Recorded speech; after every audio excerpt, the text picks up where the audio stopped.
message in a bottle. The same sort of technique I applied to Every Breath You Take. Again, the parallel fifths, moving through a very simple chord sequence, which is basically A, F sharp minor, D and E. So it's 1, 6, 4, 5. It doesn't really get any simpler than that. But what I did was to take that A parallel fifth chord and throw the third in. Arpeggiate it. Can't even play it.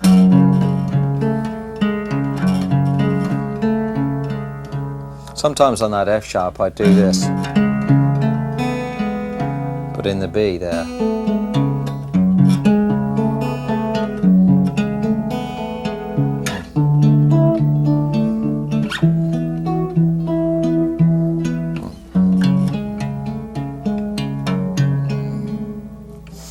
And at the time I came up with that one, or just previous to going to the studio, I was working with Robert Fripp. We made a couple of records together, and we were both into Bartók at the time, and we tried playing some Bartók violin duets, which I had done a few times in my life. They make great guitar duets, and that's something I can recommend you taking a look at. There's 44 Bartók violin duets, and they're great on the guitar and really wonderful in harmonic terms. And I was listening to a lot of these things, and I think that sort of stuff was, I often refer to it was sort of what was in my hand at the time. It was in the air. I was thinking about these kind of things, lots of seconds and fifths and fourths, and that's what I ended up. I came from that and put it on Every Breath You Take.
Do.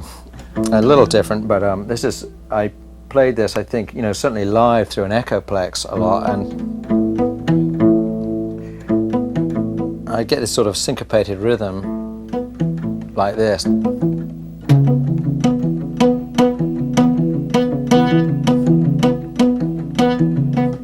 So you see, instead of going you got to get those accents in there.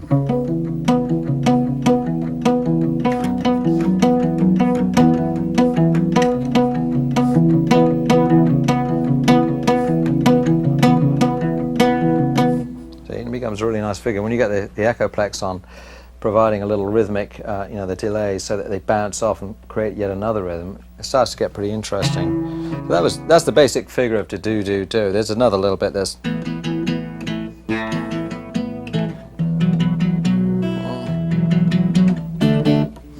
basically like an A, same kind of harmonic approach on the A. It's very guitaristic. And the E.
And there's a pretty nifty piece in the middle too that I did, but I can't remember what it was. So maybe somebody can show me. So that's to do do do. I'm just going through these quickly just to give you an idea. Roxanne was a great song that Sting wrote as a bossa nova originally, and we played it and made it into this reggae. And I played against where the bass and drums are. What seemed to work most effectively at the time for me was the 4 in the bar rhythm, like this. I've probably come. Let's see what I did. To do this, it's surprising. A lot of people don't play just straight 4 that well. It's something. I don't know if you either got it or you haven't got it, but I don't know. Okay, I'm playing with my hand at the moment, but you can see my hand here. I'm sort of moving. I'm feeling the rhythm here in the right hand and in the left hand. I'm sort of squeezing the chord. I press the strings to the neck and release them just slightly, so it's like press, release, press, release. I'm not just holding it down. So it's like this. So you hear the difference. It's not clipped. It doesn't have the rhythmic quality that this does.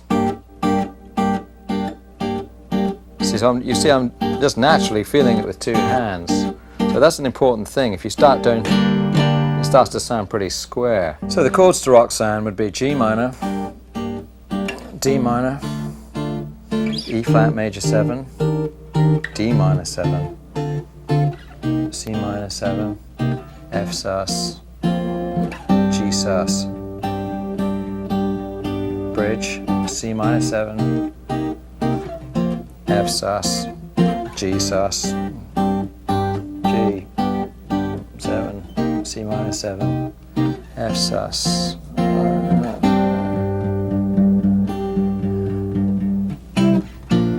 B flat, F, G minor.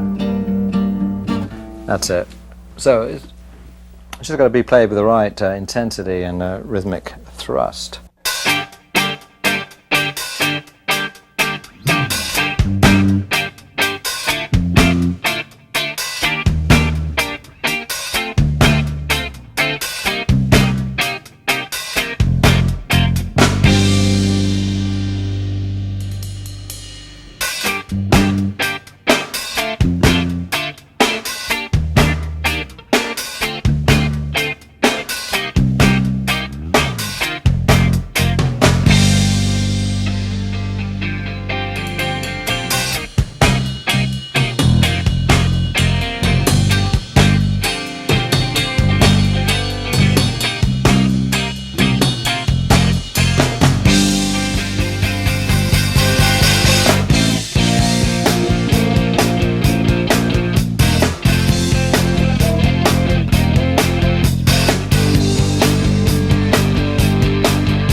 Murder by Numbers, that's got a more jazzy approach, but it's kind of like a G6-9 to a F suspended,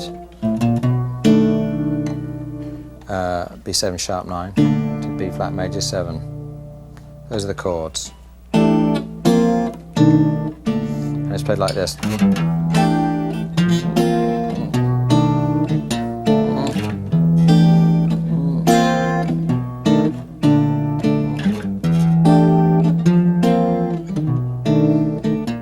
Up to F sharp, there, F sharp 7, F major 7, B 7 sharp 9 to B flat. Okay, up there. And the chorus is so E minor to D over F sharp to G, back to D.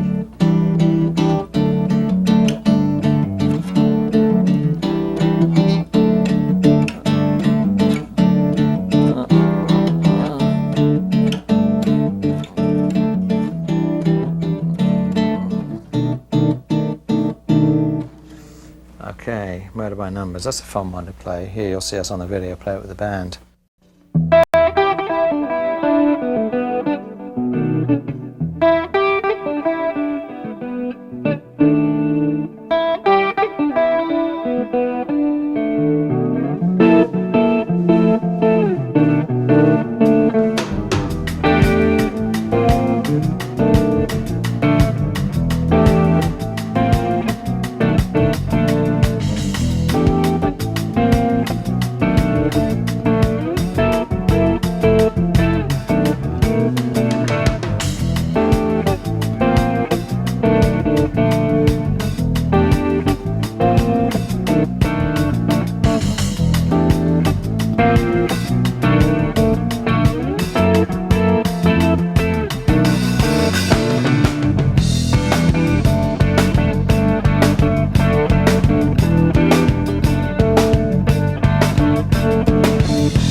Bring On the Night is similar to a lot of things I've played. Let me say one thing.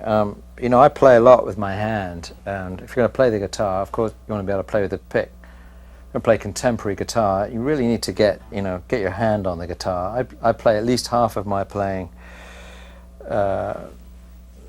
with the fingers on the strings. In some ways, it's really preferable to playing with a pick. I played classical for many years. I still have some of that left, residue. But it's very important that you learn to really play with your hands. You really get more out of the guitar. It's just, you feel the guitar. It's like playing with a thumb.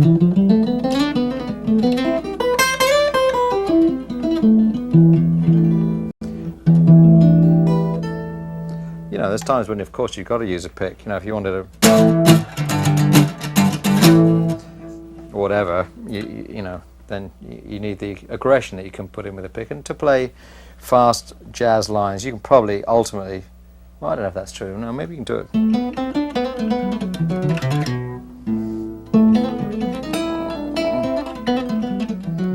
I'm just seeing if I can play with my fingers. Yeah, apparently.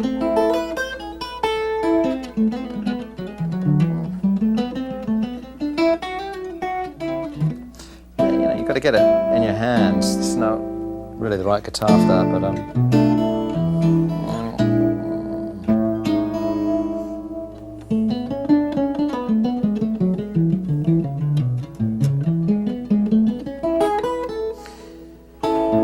you can pluck, you can get more notes for stuff.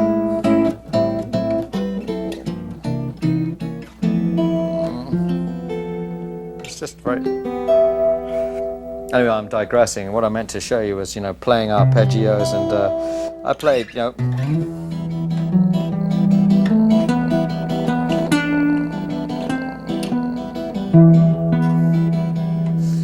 Villa-Lobos, a lot of Villa-Lobos, which was a big influence on me. And in a lot of ways, playing the guitar and composition-wise, Villa-Lobos was a master of, like, you know, finding what was under his hand on the guitar and turning it into a marvelous composition. So, Bring On the Night is sort of Villa-Lobos-like.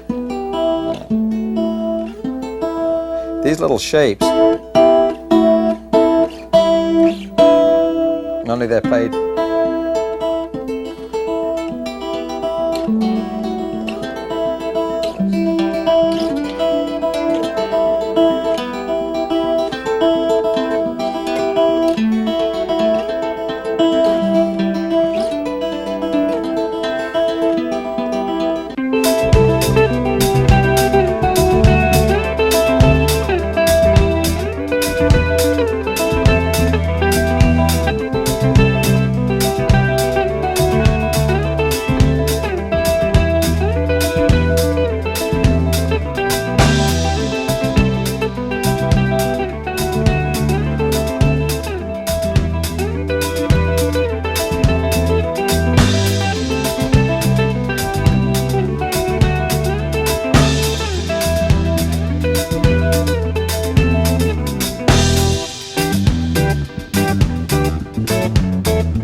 beautiful. And you get this soprano pedal all the way through. So you should work on a lot of things like that, you know, getting around, playing arpeggios. The hand is a good thing. The pick is a good thing. Spirits in the Material World. Again, you know, this is a chord I used a lot in the Police. This sort of minor ninth, you know, like in So Lonely I'd play.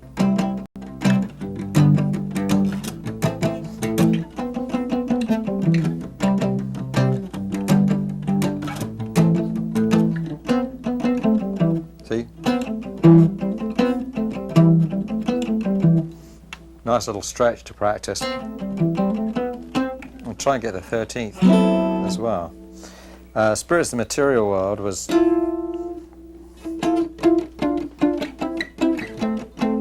So it's a D minor ninth to the D minor to the C to the A minor.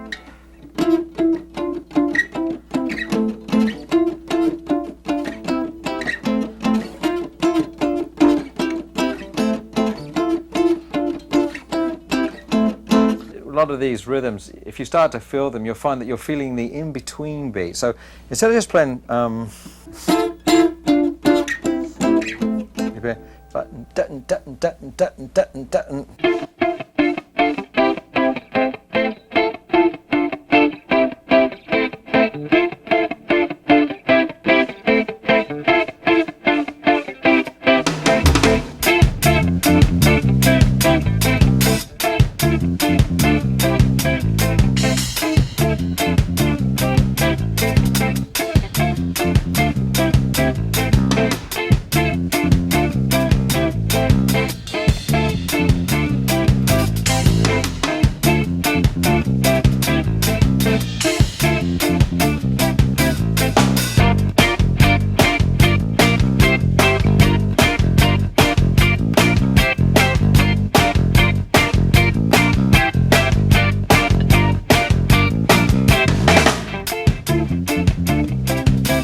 it's like the pick is playing the obvious beats and the hand is sort of tweaking away on the guitar, feeling the other beats. You have to kind of get it into your body so your body's moving with it, but I guess that's part of it. If you have a talent for music, then you should probably after a while you start doing that naturally. I'm just trying to give you, this is what actually goes on, and I mean, I think when I was learning to play I never analysed that or studied it. It's just sort of what occurs naturally. Which I think, you know, is true of playing generally. As you play and you learn things and you put yourself into situations and you get better at it, you find that all the information ultimately comes together naturally.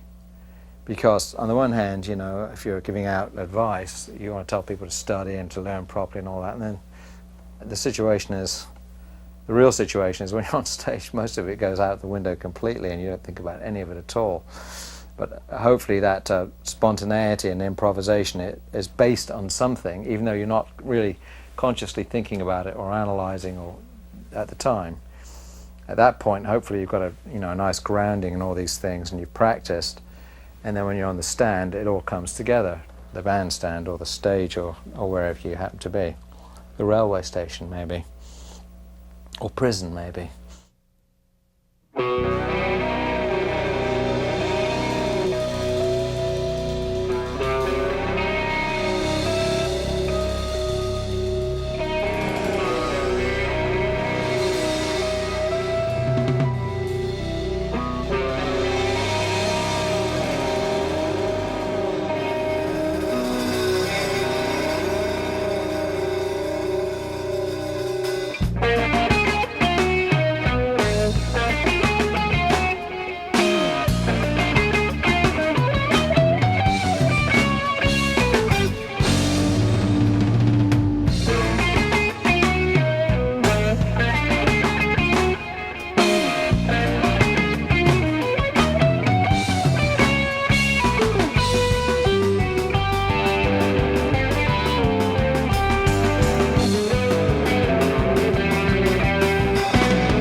I don't use a lot of effects these days. It was something I used to do, and I guess, you know, everybody goes different ways, but I've found as I've gone on playing, I'm sort of straightening out, as it were. I generally use a little bit of echo, a little bit of chorus, and occasionally a little bit of you know, distortion, just to give it a little more sustain. Generally live I play Gibson 335. That one you'll see back there, it's the one you'll see in the video is the guitar I play live right now. It's a Gibson 335 from 1960. I like it in the trio context because it's got a big fat sound and it's a bit more human sounding, which is something I like in that context. I think it doesn't wear people's ears out if you're playing for an hour and a half, 2 hours in a show. It's more singing, vocal, which is an important factor. This beautiful guitar I'm playing today is green. This is a Benedetto's. It's made by Robert Benedetto. Robert Benedetto's in Pennsylvania. He's probably the premier archtop maker these days. This is a very beautiful guitar called a Manhattan. I guess this is a jazz guitar. I'm going to show you a piece now called Blues for Snake, which is more funky. This one that probably came out of, you know, finding shapes on the guitar, and I think I probably composed this against a drum machine or something. I found this shape. Let's see, what would you even call that? It's, who knows, but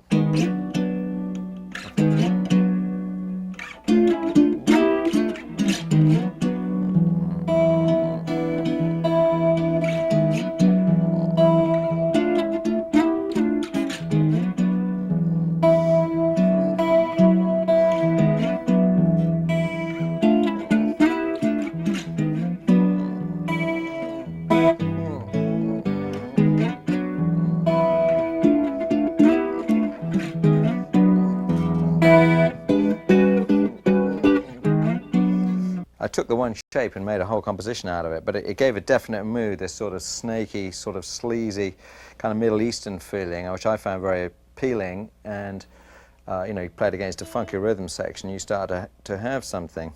I sort of played that off with this bridge, which is played in octaves.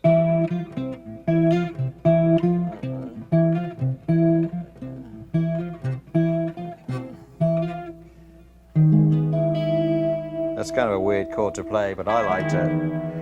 It's like an E major 7th with a sort of major 7 here on the 5th string, and even with an E in the bass. So that's basically it. There's a C section, which, depending on which band, you know, something happens. I think today you'll see us play with Bernie, the drummer, will take a break over it. So C sharp minor to A major 7 sharp 11. Then he goes down to C sharp minor. Sorry, that was E flat minor 9 to there to C sharp minor, G major 7 flat 5 to F major 7 flat 5. Then basically we'll solo, and you'll see me playing, and I'll be playing in E, basically. So it's an E, you know, with a lot of mixed modes, licks, you know, devices, so on and so forth over that. So that's Blues for Snake.